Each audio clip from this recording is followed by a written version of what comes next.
আসসালামু আলাইকুম, কেমন আছেন সবাই? ভালো আছেন? আমি আজকে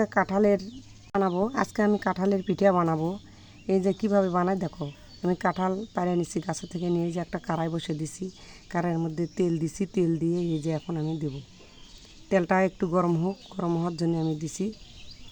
দেখেন আমার কড়াইটা গরম হয়ে গেছে, পরে আর একটু তেলটা গরম হচ্ছে। তেলটা গরম হওয়ার পরে এই যে আমি এখন এই যে দিচ্ছি। কাঁঠালের পিঠা খাইতে অনেক মজা, খাইয়ে দেখবেন সবাই। কিভাবে সুন্দর করে আমি পিঠাটা ভাজি দেখেন, এত সুন্দর লাগে কাঁঠালের পিঠা খাইতে, অনেক মজা, খাইবেন।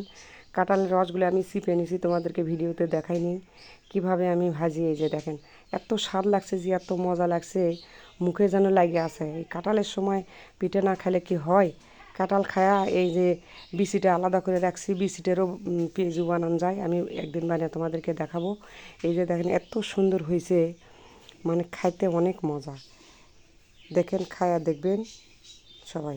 এত মজা আগে জানি নাই, আগে আমরা কোনো দিন খাই নাই। পরে আমরা মনে মনে ভাবতেছি দেখি তালের যদি খাওয়া যায়, দেখ কাঁঠালের রসও তো খাওয়া যাবে দেখি। হ্যাঁ, অনেক মজা, অনেক খাইতে সুস্বাদু।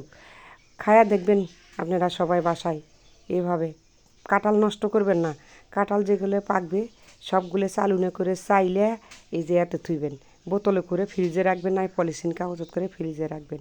এই যে আমার পিঠাটা ভাজা হয়ে গেছে, দেখেন আমি কত সুন্দর লাগতেছে, বাদামি কালার করে আমি ভেজে নিছি। দেখেন এত সুন্দর লাগতেছে, আর খাইতেও এত যে ভারী মজা, সে বলে আর বোঝাতে পারবো না তোমাদেরকে।